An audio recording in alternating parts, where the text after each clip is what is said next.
The whole Texas versus federales situation, it's fundamentally about illegal immigration. And there is a pathological left-wing ideology that is really making this whole thing difficult, and I think what's driving a lot of the Texas push for independence, let's say. This is Channel 5, who is the best enlightened centrist journalist, I believe, out there today. And when you watch interviews of migrants, the idea that you can just not have humanity and just be like, oh, they're illegal, get rid of them, they're invaders, they're aliens, get them out of my country. It's like, that's hard to swallow. Estamos huyendo de la delincuencia y para un futuro para mis hijos. ¿Qué quieres para tus hijos?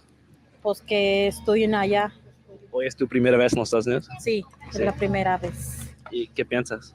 Pues echarle ganas con mis hijos y sacarlos adelante y no, pues sacarlos de la violencia. ¿Hay mucha violencia? Sí, mucha. Por la gente que andan pues así, como robando, quitando a los niños y todo. ¿Pero es peligroso para los niños también? Sí, es peligroso. ¿Tienes familia o amigos aquí? No, no tengo. Vengo solo. No tengo nada. ¿Solo? Solo vengo. ¿Vas a hacer asilo político? Sí. ¿Es fácil para hacer eso? Pues no sé, fíjate. Me concedo un trabajo, vamos. Me voy con usted. Necesito recuperar mi familia, más seguro. ¿Tienes una esposa? Sí, tengo. Sí, por eso tengo que salir. ¿Qué tipos de trabajo te gustas? Pues lo que hay, yo voy a trabajar. Lo que sea, sí, voy a hacer. So here's the starting point of this entire conversation. These are real ass people with real ass problems. And the idea that we can just say, oh, well, they're illegal aliens and they have no business here. I think it's morally wrong. That's the main thing. But it also just doesn't get to the heart of the conversation. However, it is possible to have empathy and recognize that you cannot just go off of reflexive empathy. It's like, oh, well, if every person who was struggling like that wanted to come to the United States, we can't just let them in. And it was a very reasonable position just a few years ago to say what one Barack Obama said in 2005. We all agree on the need to better secure the border and to punish employers who choose to hire illegal immigrants.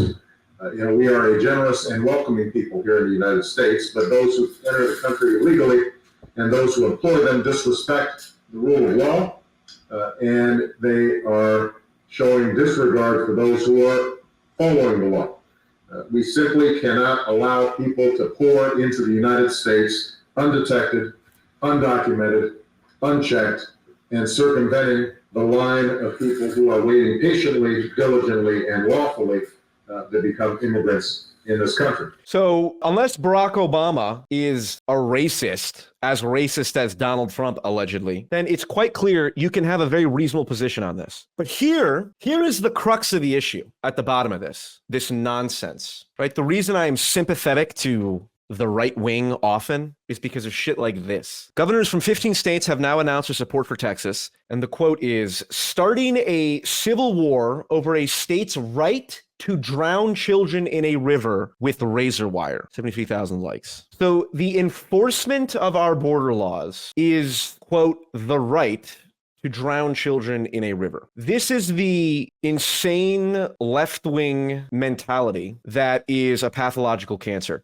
This is the no human is illegal sign. It is pure reflexive empathy with no corresponding balance of like, hey, if we just let everyone in, the problems will multiply to the point where our country no longer becomes a place where, there's opportunity to begin with. It's very simple. Everyone who's been on a plane, I'm sure, has seen the videos. When the oxygen mask deploys in the event of emergency, you're supposed to secure your own mask before you secure someone else's. You cannot help others until you help yourself. And to say, oh, well, we'll just let these immigrants come from Mexico illegally, just unchecked, unverified, because we want to be, good people. It's like, well, how about all the fucking rest of the people in Mexico? Is the solution to say, oh, well, Mexico's a hellhole. We're just going to give up on Mexico because it's run by the cartels. So let's just open our borders so everyone can flee here. It's like, no, all the money and resources spent by people getting to the US border and, paying the coyotes and the traffickers to get here and all of the horrible stuff that happens along the way, those resources theoretically could be put to use fighting against the cartels. And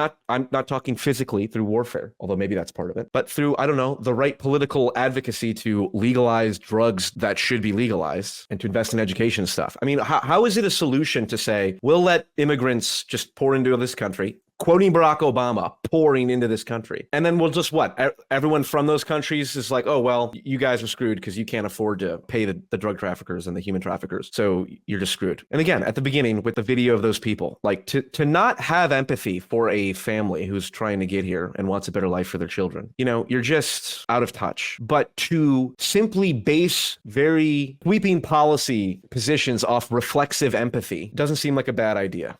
And these people, the no human is illegal people, it's insane to me. Starting a civil war over a state. Hey, we want to enforce the border because the federal government does not seem to be doing it. And to enforce our border laws is to demand the right to drown children in a river. Idiots. However, to Steelman the feds. So the Supreme Court ruled 5-4 that Texas could not impede border agents from putting up razor wire. Which is ironic because the border agents aren't securing the border because the federal government is incompetent under Biden. So Texas is saying we want to be able to enforce illegal immigration laws as a state, even though that's supposed to fall under the purview of the federal government. Now, again, I'm sympathetic to that. I believe that should be done because the federal government is, I think, largely infected by the pathological ideology that says no human is illegal and it's actually a good thing that people are pouring over our border. I think that ideology, the one you saw about fighting for states' rights to drown children. People that believe that ideology has spread, I think, through the administrative state, through universities, and through a large number of people in the federal government that you can't rely on them to enforce the border anymore. However, there is a good point here about why they ruled against this. Under the Supremacy Clause, state law cannot be applied to restrain those federal agents from carrying out their federally authorized activities. So the argument is, if Texas is putting up their own razor wire and stuff on the border, they could be getting in the way of federal agents, which in theory is true. But again, because the federal agents are not enforcing the border, that seems like bullshit. However, the Court of Appeals' contrary ruling inverts the Supremacy Clause by requiring federal law to yield to Texas law. So reminder, in the United States, the federal government laws override state laws on certain things, border protection, I believe, being one of them. And that's the Supremacy Clause. So the court is saying, the federal court who ruled 5-4 is saying, well, we can't allow Texas to do this because then basically we're inverting the whole way the federal system works. And to be fair, they give a good example. If accepted, the court's rationale would leave the U.S. at the mercy of the states that could seek to force the federal government to conform the implementation of federal immigration laws to varying state law regimes. For example, California recently enacted a prohibition against private detention facilities that would have barred the federal government from contracting with private entities to operate immigration detention centers. Okay, that's actually a fair example here, because what the federal court is saying, it's like they're not saying we're super, progressive and we believe in allowing illegal immigrants to pour over the border. They're saying it's a matter of federal law over state law, because if Texas is allowed to do this, then California theoretically could say, we're not going to allow the federal government to use private detention facilities to hold illegal immigrants, which would impede the ability to prevent illegal immigration. So,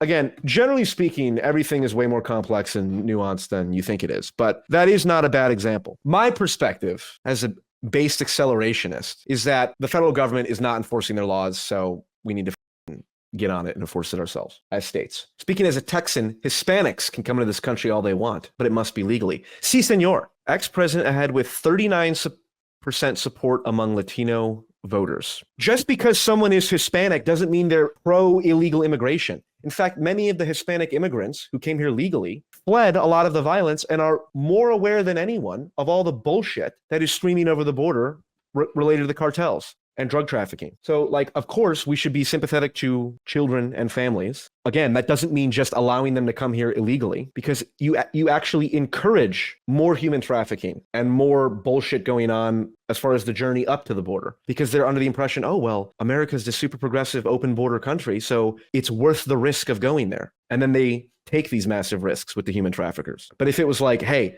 America, closed border, the military's on the border, do not take the risk of being smuggled up to the border, it's not worth it. That would actually be better off. Let's watch this. The numbers you need to understand. Yale University released a study last week by 3 researchers, all of them liberal, I believe, who concluded that the actual number of illegal aliens in this country is not 11 million, It's north of 22 million. 22 million. Fact one. Fact two, the Democratic Party is now, as a matter of policy, calling for the legalization of all illegals in this country, citizenship, voting rights. 22 million new voters. Fact three, the overwhelming majority of first-time immigrant voters vote Democrat. Fact four, the largest margin in American presidential history was 17 million votes, 1984 election between Mondale and Reagan. And Reagan, yeah. 17 million.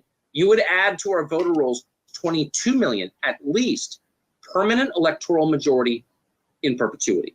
That's what this is about. It's not about making the country better, serving our labor needs, helping the population. It's about putting Democrats in power forever. Is that a conspiracy? I don't think so. Because listen to the Democrats speak. Listen to Chuck Schumer speak. And go watch the interview that I showed at the beginning of the migrants there. It's empathy. No human is illegal. These aren't illegal aliens. These are people. And we should welcome them to our country. What's the Statue of Liberty plaque? Send us your poor and huddled masses. The idea that there are people who want to legalize all of these illegal immigrants is so self-evident. It's logical based on the belief in no human is illegal. It's empathetic. So of course this is part of the plan, so to speak. And it's not like it's, we're just gonna, we're plotting behind closed doors. It's just that's how the ideology of no human is illegal plays out. And by the way, that study that he's citing is from 6 years ago.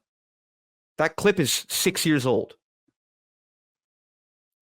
So 6 years ago, we thought it was 11.3 million. It's actually more than 22 million.